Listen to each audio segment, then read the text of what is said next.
He's editor-in-chief of Breitbart News and a New York Times best-selling author.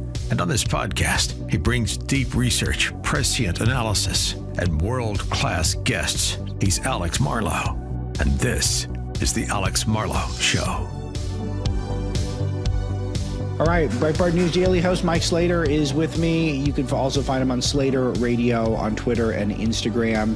And his show, Breitbart News Daily, one of the best shows on all of the internet, is 6 a.m. Eastern Time. You'd also get it on the SXM app. We put out a little teaser of it on the Breitbart News Daily podcast. Mike, it's been too long. It's great to catch up with you. How's your summer going so far? It's going real good. I just ate a delicious sandwich. So good. And Alex, I'm new. And I feel embarrassed to admit this because people are like, well, where did you grow up? But I grew in a place that had these things. But I'm new to the barbecue potato chip. Yeah. Like, really? I learned, I just had my first one 3 weeks ago. Is there a brand, not to give any free ads on the show, the ad space so valuable I here, feel like texting my wife to make sure she tells me, it was unbelievable. It's called the crisp company or the chips company or something. I don't know. It just melted in your mouth. It was like an explosion of flavor. I love it. So I feel like a whole new life. What was the issue? Was the spices, like the barbecue spices? You were unfamiliar with this? I don't know why I never did it before. I don't know. Stick with what I knew was good. Kept with the orig, but branched out. And man, what a life lesson. Yeah, no, I'm like Evel Knievel with the chips. It's just like whenever I just want the most spice possible, I just can't get enough of it. Is it the Flaming Hot Cheetos not enough? Let's go extra Flaming Hot. And I'll tell you, so I've got in my neighborhood, it just shows you the type of neighborhood I'm in, just a middle class, verging on upper middle class, with a dusting of upper class, but not much. In my neighborhood, so we've got like a flagship Ralph's. So we get all the chips first. So all the experimental chips, and we get all the crazy Dr. Pepper flavors first.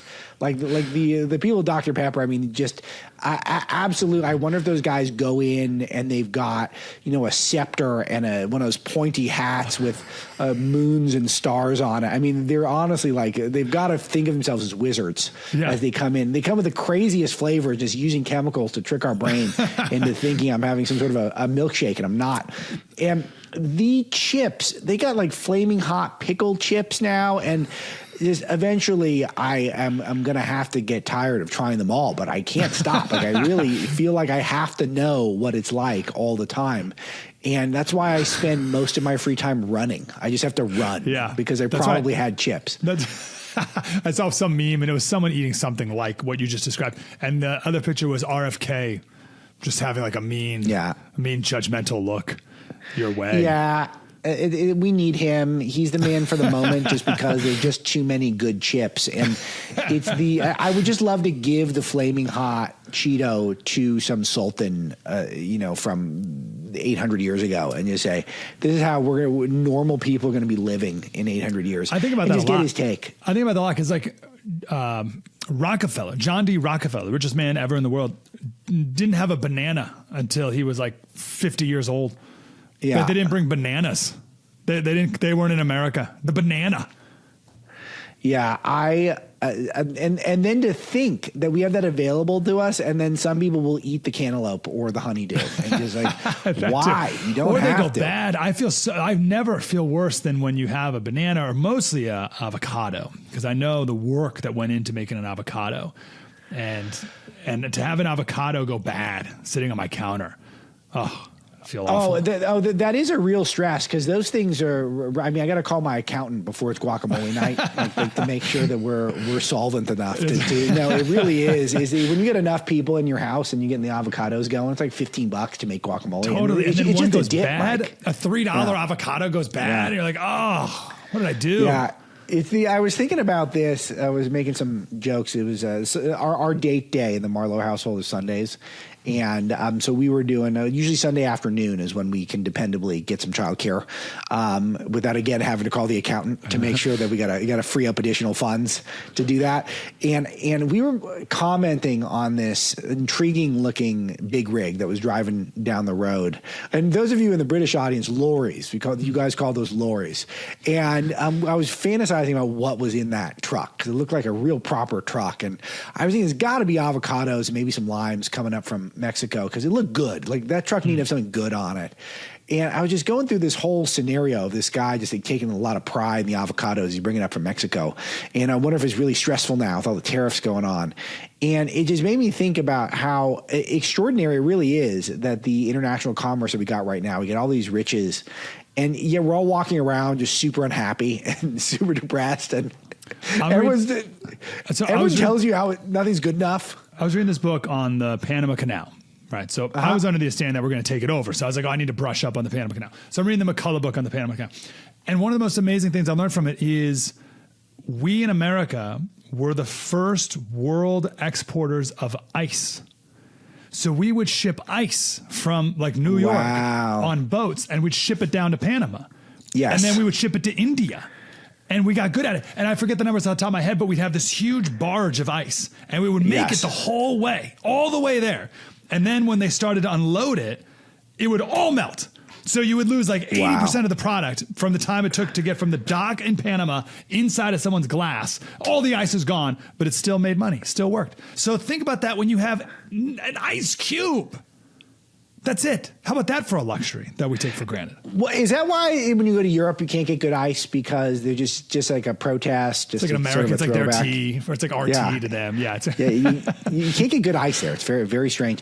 No, I was visiting my parents in a alpine vacation area in Southern California over the weekend. You could just say Big Bear. Is that what you mean? Yeah, it was Big Bear, but there's also Lake Arrowhead. There's some others, but it's I like to say alpine. I like to have that excuse on the show. But we had a delightful weekend, and we went to this pizza place on the water, and I got an adult beverage, and they served it on this perfectly rectangular, perfectly clear rock of ice, and it was too indulgent for me. Like, it was too much.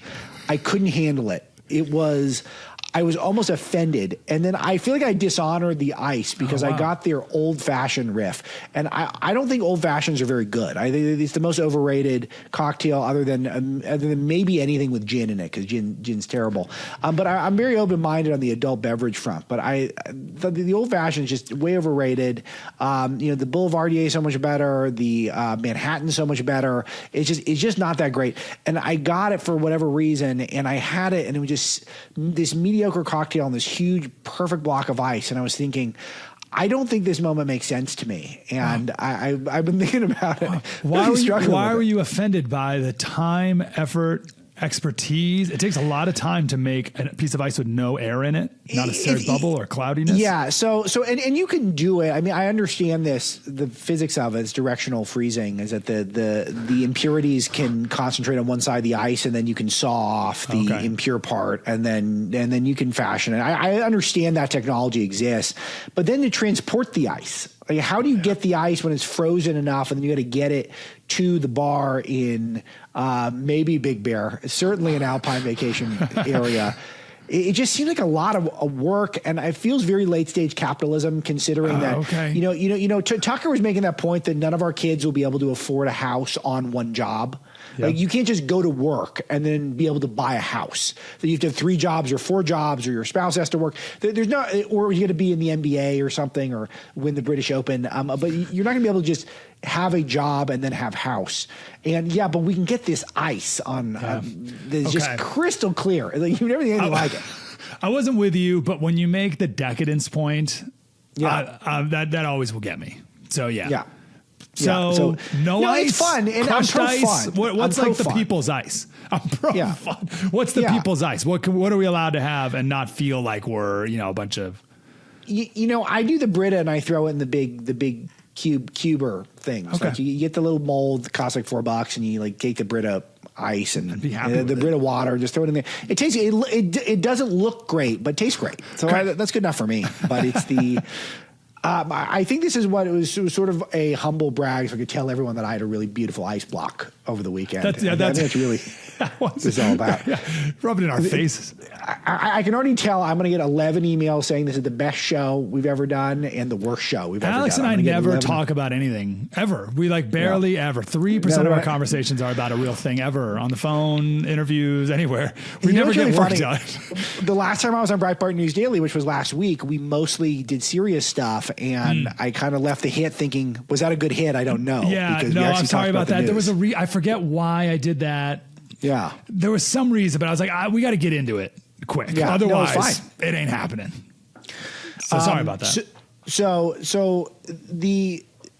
But I think what's interesting about this conversation is I do want to, you're a family guy, and I want to get a sense of how you think we're doing here, because we do have this plethora of chips and clear ice, but we also have massive amounts of debt. People are dependent on medications more than ever. People seem to be depressed. Family formation continues to slow. I do feel like there's some pushback where people like you have 4 kids and I've got 4 kids. I feel like there's some people who are just into it and we're just gonna have a bunch of kids, but it feels like we're a little lost still. And I'm trying to set this up 6 months into Trump's administration, and I feel very positive overall, but also sort of like we've so much further to go to get where we want to be as a country.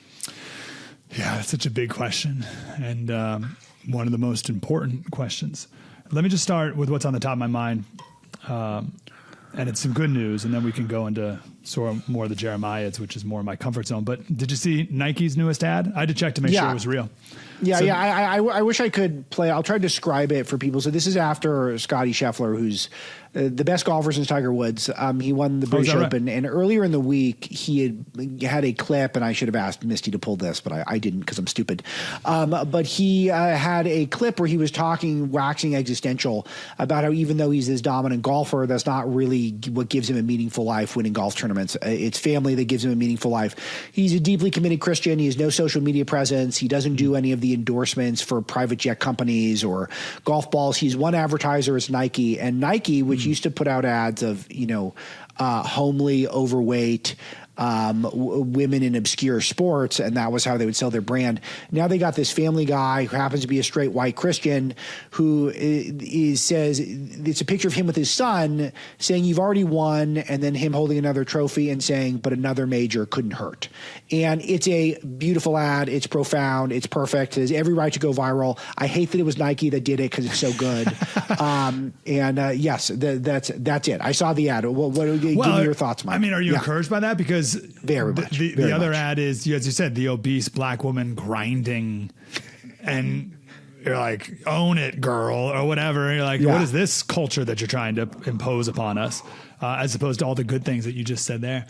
Yeah, no, it's wonderful, and it's a great sign, and it's also the corporate world follows. I don't really at this point. I think they're following us. And I think they're following the culture that the conservative trad culture is making a comeback in a major way. And I have some objections to some of that as well, which we could talk about. But I think overall, it feels like we're doing what Andrew Breitbart wanted, which is we've commandeered the culture, and now people are reacting to us. Oh, okay. Because as I've said, I'm pro boycott. I think boycotts are good to do. A lot of people are anti-boycott. I'm fine with it, but I don't know how effective they are. It's more of a personal peace of mind sort of thing, is that I don't like to patronize brands that I know thumb their nose at my values. But I will tell you, the one brand that I physically went into my closet and took the stuff out and put in the garbage can was Nike. So that was brand that I wasn't just, I'm not going to buy their stuff anymore. I'm going to take perfectly good clothing or shoes that I got, and I'm going to place them in the garbage can because I will not be associated with this company anymore after their years of wokeness. And now we're here.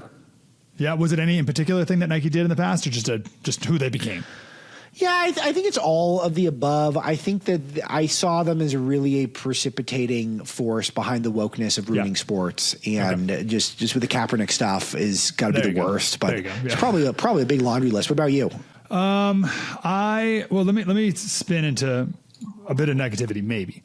Well, let me do positive first. So every Monday on the show, for a couple different reasons, we do a Gratitude Monday segment. So about the first half hour, people call in and say what they're grateful for. And there's a bunch of reasons we do it. First, the less important reason is it's hard to hit politics hard at 5 a.m. Central on a Monday. You know what I mean? It's like, hey, good morning, everyone. Hope you had a good weekend. So, Hillary this weekend. It's like, so it's kind of like builds us up into the week, gets our hearts right for the week to come. But also, my theme is that in order to save our country, we're not going to do it through executive orders. You can't save America even through bills or interest rates or any of that stuff. To save America, we need to be men and women of virtue. We need to build virtue. So, and there was Cicero who said that the parent of all virtue is gratitude. So in order to work out our virtue, we need to work out our gratitude muscles first and foremost. So we open up the phones for half an hour and people call in, and it's been great. We've been doing it for like a year or something. And it started off slow because I don't think people knew like what it was. I didn't really know what it was either, but it turned into something really nice. But it runs the gamut of what people are grateful for. People could be grateful for ice cubes, or people could be grateful for my wife who was diagnosed with cancer and just beat it the other day. Whatever, runs the whole gamut. It's really good. Right. Fun segment. So I've been really encouraged though by the segments, and I don't plan it at all. Obviously, people call in whatever, but themes emerge.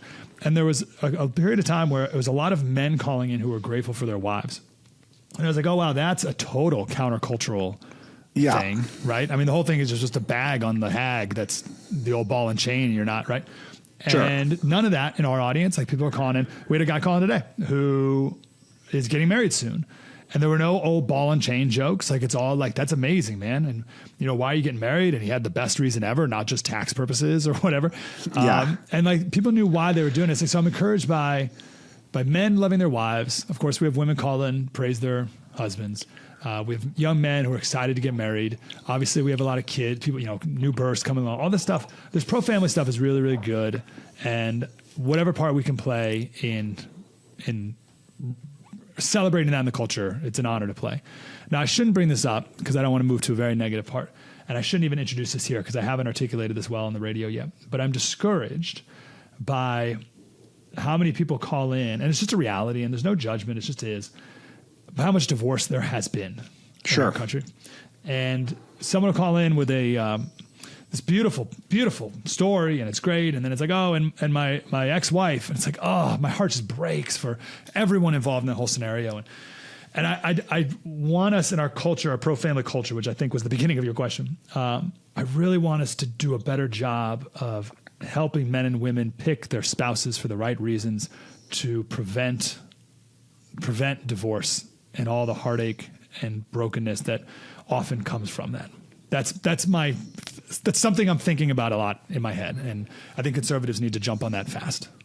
All right. We know that good coffee is kind of easy to find. There's a lot of good coffee out there, but great coffee, that's a different story. And when I was introduced to Crockett Coffee, I knew this was something special.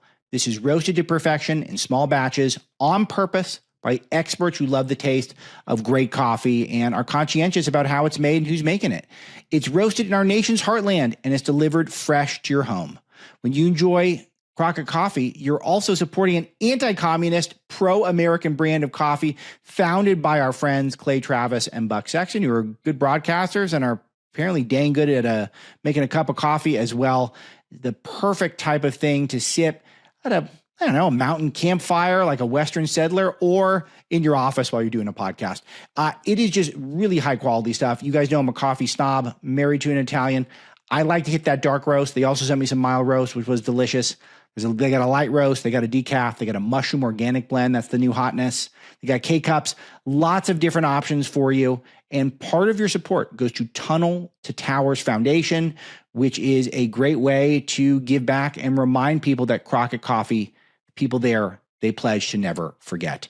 Easy. Go online, crockettcoffee.com. Crockett like it as in Davy Crockett. crockettcoffee.com. Use my first name, Alex. You get 20% off your first order.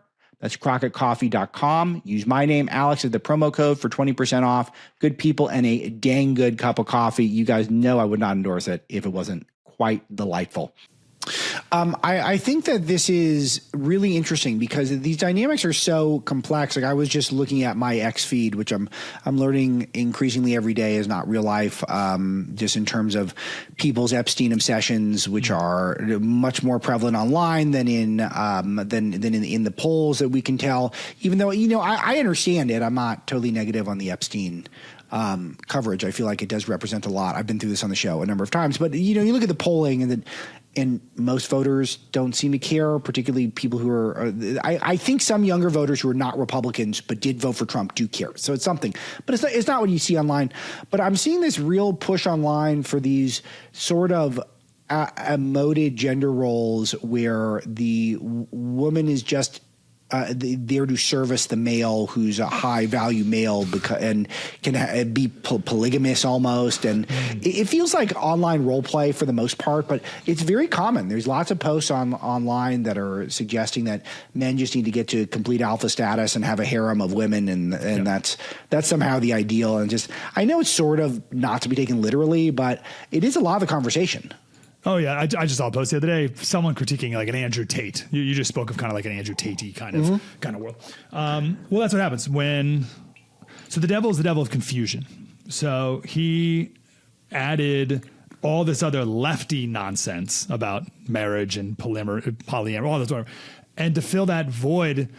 Now there's like this pendulum swing to this other like equally ridiculous, like right thing, and you're like right wing, and you're like, no, that's not it either, guys. Like we got, and I'm not worried. I think there's a space for Breitbart to fill what is missing with what is true. I think the conservatives have done a good job lately of winning the arguments of what is bad, but from there we now need to make sure we build up also what is good. Like we can do a real physical example, like that, and a long-term example too.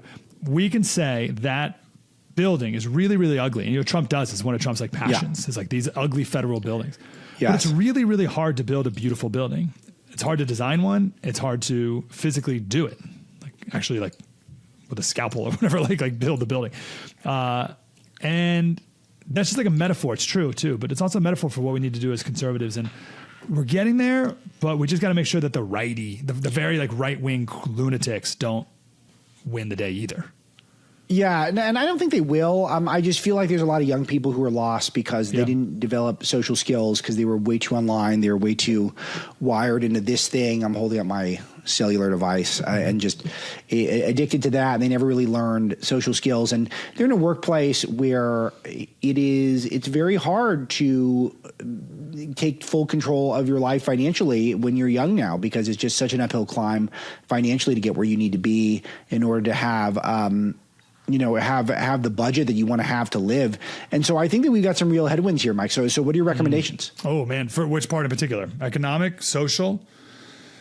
Yeah, no, I want to talk about how to get people focused on thriving in your career, but not at the expense of balance and not at the expense of having a meaningful spiritual life and personal life. And then being a worthy spouse, be it husband or wife, to someone who wants to start a family with someone. Gosh, so good.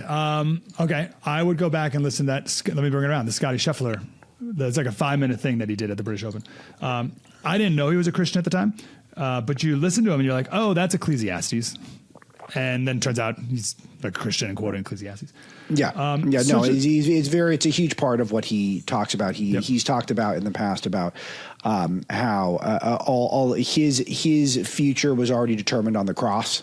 And he says this casually to sports media, like people who might not know what he's talking about. Yeah, that's fair to say. There's a lot. I think contentment is a major part of it. I think we live in a culture today of just discontentment. It's like the American thing is discontentment. I think we live in a culture of massive amounts of materialism that just breeds into that discontentment as well constantly. I'm reading this book right now by Eric Sloan. He wrote a bunch of books back in like the 50s. And I just read this one book about what how our great-great-grandfather lived. He wrote it in the 50s, so it's like our great-great-great-grandfather. And man, they were proud of what they did. They worked hard. They put their names and dates on things that they made, because they were proud of it. They were like, this is a thing I made that I was proud of on this day. Here's my name. And right now we just live in this culture that everything's just like digital and like we're not even building things. It's like whatever. It's like very like vague whatevers. But if you could just build things and work hard and use your hands and be content and build a family and focus on your church and your wife and your kids. I mean, that is just a good life. And we're told that that's not it, that that's not enough, that you need to do more. And I think that's such a lie.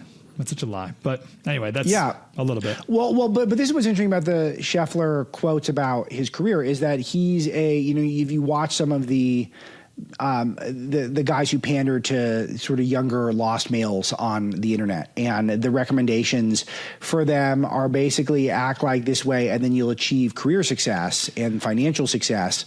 But you get a guy, Scotty Scheffler, we were doing the math on it, and I think he's probably made close to $100 million on the course in the last 18 months. And so that's he doesn't have a lot of endorsements because he doesn't like to focus on that stuff, but he does have the Nike endorsement. So he's got stuff going. I'm sure he's got some investments and stuff like that. But, we're talking baseline over 100 million. Okay. And he's talking about that's not what gives me meaning. And then you get these guys who are goofballs online who are telling you, no, this is how you get meaning. You get it by, crypto plays or something like online. And it's just not real. I think we all kind of know it's not real, but are we doing a good job giving a path for people and sharing with them what the point is and how to get there? And that's where I don't feel confident. No, not. There's one thing that popped in my head. I hope it's relevant. I heard this a while back, and I think about it often because I can get jealous. I can get envious of people.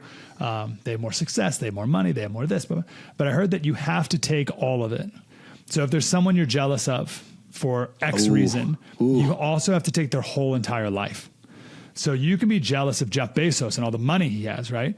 But I don't think you want Jeff Bezos's marriage. Yes. You don't want, or you take all of this person's life, but you don't want that relationship with their kids that he has with his kids, because he had to work 100 hours a week and his kids hate him. So you can have all that money, you can have that big house, but you also have a family who doesn't want to be with you, or whatever it is. Like, we all know what's important. This is all like ancient wisdom. It's nothing new. Yes. All right, give me an example of nothing to do. Today we, on the show, I just read this thing from this guy named Pico. I forget his full name. It's like this late Middle Ages, early Renaissance writer. His name's Pico, and he gave a speech called on the Dignity of Man, and it's been like, it's 600 years ago, but it's the same thing you and I are talking about right here. It's listen, you can either make horrible decisions that appeal to your feelings and emotions that will lead you to living a life of a brute, or you can appeal to something that is higher and eternal and good that will lead to a life of not only great dignity on earth, but eternity in heaven. It's like right. Guy 600 years ago making this argument that we're making now. So we don't have to reinvent the wheel. We just got to make the argument and encourage people to do it. But it's hard. Yeah, and it feels like one alternative that's being presented online to young males is that the purpose of you're just supposed to try to be as desirable to women as you can. And then if women are in the picture, they're only there basically for biological purposes. And and then they need to get out of the way so that you can keep earning, doing whatever you do, trading cryptocurrency or whatever. And I'm pro Bitcoin and all that. I don't mean to make fun of that, but it just feels like that's, I guess, the plan. Doing your FanDuel or whatever it is, online gambling. It's a shout out FanDuel. But it feels like for me, I don't know. I've always thought I've had an edge in that I've known one person and have a best friend that has been my confidant in my best and worst moments for the last 21, it'll be 22 years in a few months here. And it's one of those things where I know I'm luckier than most, and not everyone can have my specific situation, but if you could choose, that I feel like you probably would choose what I have. And I don't think anyone is recommending it. I never hear anyone say, actually, when you're 17, that's okay if you had your last first date. Like that's not the end of the world, because if you find someone great and you can build a great life for that person, then there's going to be moments where you're going to like having that longevity to rely on versus this person is just someone who understands that I'm the alpha dog in the room and then I'll get out of the way when I'm done. Yeah. Well, I don't know what we tell young people. Let's just say young men. I don't know what we tell young men advice on what to look for a woman really. I think at least when I was growing up, there was nothing, which then defaults back to, is she hot? And I guess, does she think you're attractive? Like, that's it. Like, that was the extent of my advice I ever received on finding a mate. Yeah. You're like, well, that's not a good place to start, though. I mean, it's something. It's a thing. Yeah, good place to start. It's something that you and I lucked out on, but that's not even close, people. Yeah. So let's say and if you want to know the answer, just go to Proverbs 31. That's what you need to look for in a wife. Because I was talking to a buddy of mine when my daughter was first born. She's now 7. And I said, oh man, like what do I want my daughter to be like? And he's like, well, let's crack open Proverbs 31. And it's right there. So okay, well, let's go through Proverbs 31 then. Let's go through a virtuous woman. Yeah. What are the core tenets? Let me pull it up here. Because I got it in front of me, but you've given this more thought than I have. So I just want to. You will like this point. Okay. I want to make sure I get the right word here. There's one word here. Here we go. For her worth is far more than rubies. Okay. So the word. All right. So who can find a virtuous wife? Here we go. So the word virtuous in virtuous wife, it's the same Hebrew word that is used in 2 Kings 24, to describe the mighty men of valor. The exact same word. So that rebukes a lot of the like right-wing man thing who just says that the woman needs to be like this submissive, like little peanut of a nothing, just get out of my way. It's like, no. The Proverbs 31 woman is doing incredible, virtuous, noble things. And yes, she speaks at the gate highly of her husband, right? But she's also out there selling things, doing things, making things, providing in powerful, amazing ways. But that's the word. That's the same word for valor. And there's another word for strength somewhere in there too. That's the same word that the Bible uses for battles, like military battles, like the strength that's necessary there as well. So anyway, I thought that was an interesting analysis as well. Okay, so go ahead. So I want to ask you about something that I'll be a little contrarian to my audience, but I think it's important. So there's a trad wife archetype that is online where going back to women being with children and being in the home and doing the home care and the baking and the running the household, that I like this idea and I think it's a great option and it's definitely being underutilized in America. But the financial realities for a lot of families is to be able to have the lifestyle that they would like to have. It's hard to live on one income in most cases. And you can have husbands, particularly people who are, policemen, firemen. I'm thinking of noble jobs, masculine jobs that are, if you want to live in certain parts of the country, that one income is going to be tough. It's going to be tough. So where is there room for us on the right and in the pro-Christian, pro-family values lane? What are we recommending to those types of arrangements? Yeah. I'll tell you what we did. My wife works. We heard though that the first 5 years are the most important 5 years of a child's life and development and connection with their family.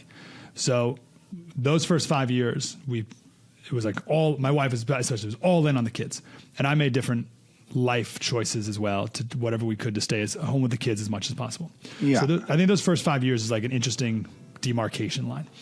But maybe I'm speaking from too much privilege on that.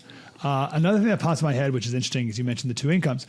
I believe Elizabeth Warren wrote a book on this. Does this ring a bell? I think she wrote a book called it was called the two income trap or the dual income trap. And her argument was that we used to, just like we're kind of making, like we used to live in a society where one income was enough, but then people always needed a little bit more. And people wanted that bigger house and they wanted to live in this neighborhood and they wanted more. And then both husband and wife started working and now we got enough money, but now everything's twice as expensive. Right. So it kind of like screwed everything up. That was her argument. I don't know what to do with that because she's like super progressive, but it sounds a little bit like J.D. Vance's argument too in some ways. Well, that's the problem with the left is they identify problems and their solutions are garbage. Like Mamdani, when he'll lay out the problem in New York, and you'll be like, yeah, that is a problem. And then his solution is let all the prisoners out of prison. Yes. and let the government take over the grocery stores. Like, that's not going to work. Yeah. Like, you got anything better than that?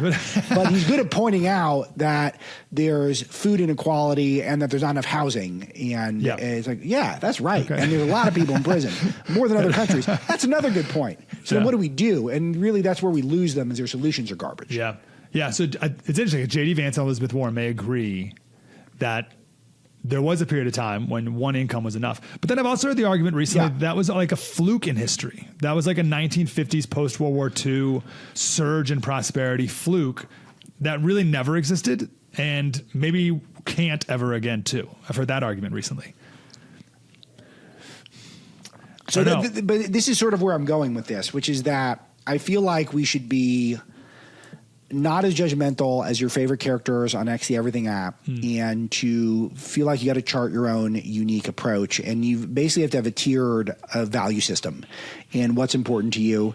And no one's got a perfect life. No one's got a perfect life. To your point about Bezos earlier, is that I wouldn't trade my problems for his. I'll tell you that. So that's right. It's one of those things. So anyway, I think that we can be productive here without being extremist and too dogmatic, and I think that's big. Okay, Mike, your show is mostly a political show and a news show, Breitbart News Daily, one of the most important shows on the radio, and I mean that. What's been the hottest story for you guys lately? Oh yeah, illegal immigration, right? I mean, that's it. I think so. Yeah, it's got to be it. I noticed the other day, I was like, why are we becoming the illegal immigration show? And I'm like, that's okay. Like, that's the thing. So I've been asking this question, what will it take for illegal aliens to self-deport? Because, like, just the other day, we had the 2 illegal aliens from the Dominican Republic who have been here since 2022, 2023, who shot the off-duty Border Patrol agent in the face underneath the bridge in New York City, George Washington Bridge. And I hear this story, and of course you can blame Biden and all this stuff, but I'm thinking, man, what are they still doing here? What will have to happen for that guy's calculus to be, I better get out of here on my own?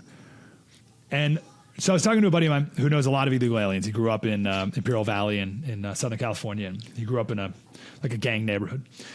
And he was trying to give me their insight. And he's like, well, if you're an illegal alien, what's the worst that can happen? They deport me to Mexico? Fine, big deal. So I'm going to wait it out, right? That's their play. That's their calculus. I'm just going to wait it out. What's the big deal? He said what really changed the game, though, was the threat that maybe you get sent to Rwanda. That's where it's like, oh, wait, because if the worst case scenario is you go back to Mexico, well, why would I leave now if I can just wait it out for 3 more years and then we get a Democrat in there and I can stay? But if it's oh, wait, if I may get sent to Sudan or Libya, we better get out of here, honey. So I see that, and then you think, okay, well, they're just gonna come after the gang members. Well, it turns out they're not. They're also going to Home Depot, and they're also going to MacArthur Park near you. Yes. And they're going after the 19-year-old college student at University of Utah. Like, eventually, the calculus has to be at a point where every illegal alien is going to be like, this is not for me. We better get out of here. And so now from like this point forward, every time I hear an illegal alien getting deported, I really just want to think in their head, get in their head, like, what were you thinking? What did you think was going to happen here? Because this administration, particularly led by Stephen Miller, will not stop. If there's any, and I'm a pretty cynical guy at this point, but if there's one thing I got any shred of hope in left, is that these guys will not stop until they can do everything possible to get every illegal alien out of this country. Have you noticed, Alex, traffic less in Los Angeles? I don't believe it. I don't believe it. So it's okay if you say no. Yeah, it's tough. There's a lot yesterday. I was on the road. I'm not buying the internet on this one, but I see videos it is of people, summer, though, so it's hard to know for sure. That's true too. And I heard one of my friends said a lot of Mexicans go to Mexico in the summertime when school's not in session or whatever. So it could be like holiday light, as they call it in Southern California. But so I don't believe it. But like, I don't believe that one yet. I need to see that one to believe it. But that to me is the biggest issue, and I think this administration has done a remarkable job. They can't deport 40 million forcefully, so it all has to be self-deportation. And I don't know how they kick it up a notch to get the rest of those people to get the picture yet. But sure. But I agree. I want to be tough here, and I don't think we need to be super tough in our rhetoric. We just need to be tough in our actions and let the chips fall where they may. I think it's time. But I know this because I'm a California guy, and we saw how law and order, lawlessness in our midst has destroyed the state, and abandoning law and order and favoring criminals and illegal aliens over citizens is not working. You lived in California for a very long time. You still have a San Diego radio show. Give me your thoughts on the state of California right now and how this continued to be a lesson, a cautionary tale for the rest of the country. I can't believe that in 1994, we had a Proposition 187 called Save Our State, where illegal aliens, if it passed, were not allowed to go to schools, not allowed to go to hospitals, not allowed to get welfare, not allowed to get driver's licenses, not allowed to work. As ruthless as you could possibly imagine, called Save Our State. And it passed 58%. Yes. That's only 30 years ago, about how different California has become in just 30 years. Ridiculous. Now, for everyone wondering, like, why didn't it work? They sued, and then it was Gray Davis, I think, became the governor, and they just didn't enforce it. So it never went into effect. But that was what California was 30 years ago. And then after that, we went all in on just like let everyone in all the time. Free healthcare for illegals, like free healthcare for the world. And I don't know, does anyone think California's better? I don't know. No, we're doing worse in every measurable way. I mean, now we have a budget deficit. We have a surplus. I mean, we saw how we handled the fires. We see what our parks look like.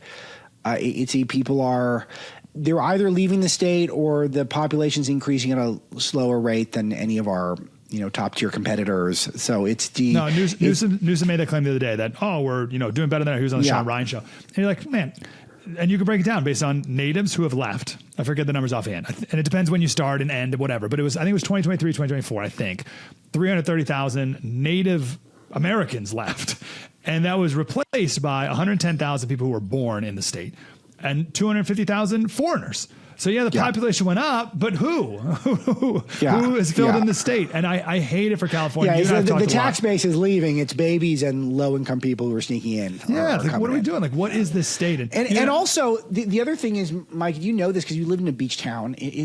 There's so many advantages of this state. Is that I've had getaways at Palm Springs, which is historic and perfect, and played a Jack Nicklaus golf course, and then I went to Big Bear, which is a gorgeous lake, and the alpine ski setting. I go to the beach.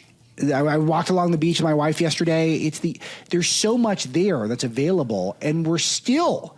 We're going to beg people to stay. You got to be kidding me! You would think the place is completely overrun. Yeah, well, I heard someone say, it was Fisher King on Twitter. He said California became so popular not just because of the great weather, but it was known as cool, clean, and well run.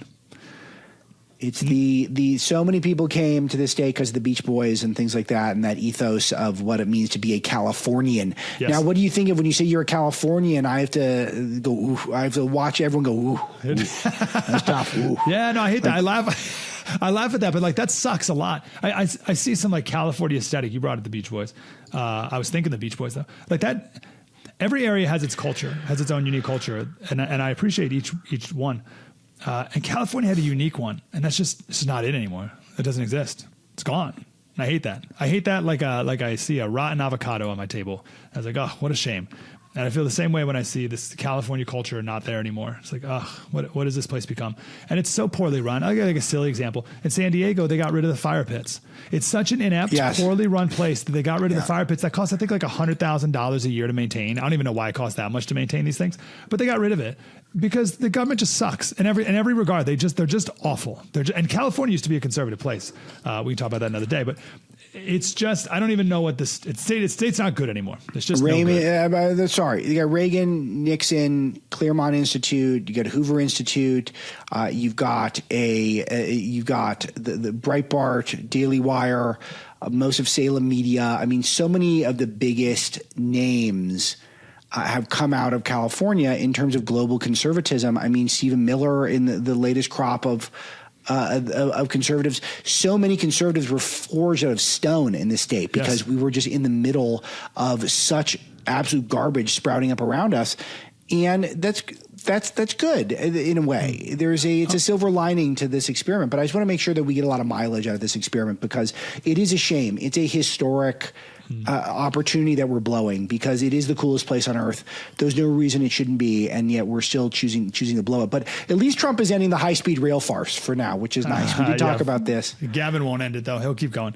I remember when Gavin, it was like a couple years ago, maybe 4 years ago, he said, we're going to end high-speed rail. And everyone's like, hooray. And it's like, guys, there's no way. And then like 3 days later, he's like, I didn't really say that. That's not what I meant. We're not ending. He won't end it. It's just $4 billion that Trump said they're not going to spend anymore. It's $140 billion. So they'll keep going. They're never going to stop. He'll reach into my pocket. Exactly. You had a great line, and I don't know if we're out of time or not, but you had a great line about forging out of stone. You can go. We got another 3 hours. Go ahead. Okay. Good. You said forging out of stone, and that reminded me of one of my favorite quotes, the letter that Abigail Adams wrote to her son, that these are the times in which a genius would wish to live. It's not in the calm Pacific repose of life that great character is formed, but in the difficult circumstances of life when the necessary character emerges, which is a paraphrase of this great play called Cato, a Tragedy from 1712 that the Founding Fathers quoted all the time. But I bring that up because we still need a California revival, and I'd like to wax poetic about how I think an American revival should and could and most likely will come out of California. And I think that's a good thing. And I'll end on this diatribe. I was talking to Cernovich recently, and he's another California guy. Yep. And he said, lest you other states, you red states out there, think you're so good, so tough. Who's the senator from Oklahoma? The guy's name starts with an L. Oh, James Langford. Yeah, great. Good job, Oklahoma. Yeah. Good work. Texas, you're so red, you're so good. Cornyn, really? Good for you guys. Yeah, you could have your pick of the litter. You could be the most conservative place in the world and elect anyone you want, the most conservative senators ever, and you go with these guys? So thanks, Alaska, or whatever, right? So I don't know if the forge, right, is like the crucible is strong enough in the red states to maybe emerge the real conservative movement that we need. Maybe it has to come out of a place like California. I think so, because there's something about someone like me who I'm not in a rage ever. Maybe that's just my personality, but it's the people say things, and I think this is really informative. I think for the audience, I think this is a big deal. I think that when everyone was calling us racist at Breitbart and they're calling Trump racist because he said they're not sending their best, like these countries where illegal aliens traverse desert terrain for weeks on end to get to America, that those wouldn't be their engineers and their scientists. And that suggestion by Trump was considered racist. People like me were just going, I don't care what you think. You guys suck. You have no competence. You're terrible at governing. And I'm not even bothered by you calling us names. It doesn't matter. I know that's not true. And you're just doing it because you can't contend with our arguments. I don't know if you grew up in a really nice conservative area, if you would have known that that's just how the left operates. And this is where I feel like I've been fortunate enough to, because I've lived in left-wing enclaves, to see them give away their playbook. And it's not a great playbook. It's not intimidating. Their playbook is not intimidating. Ooh, the playbook of calling names. Yeah, just their whole everyone's a racist and we're just going to shame everyone and we're going to try to buy votes with government handouts only. And we were trying to get celebrity endorsements and that's going to matter more than good ideas. It's all that stuff. It's just not great. It's not terrible. They've won a lot of elections with bad ideas using it, but I just don't think it's that great. I'm not scared of it. My defense of what I just said is the flip side is California Democrats are some of the most pathetic, weak-minded, inarticulate, worthless Democrats that the entire country has to offer. Right? I think like, I don't know, there's like Shapiro in Pennsylvania or something is way more of a formidable force than Kamala, right? Because it's weak. They can be weak because they can rise up and with nothing, like Schiff. You see Shapiro talk to normal people, and he sounds like a normal person. And that's already a leg up on Kamala Harris. She can't talk to someone. Yeah. So California Democrats are weak.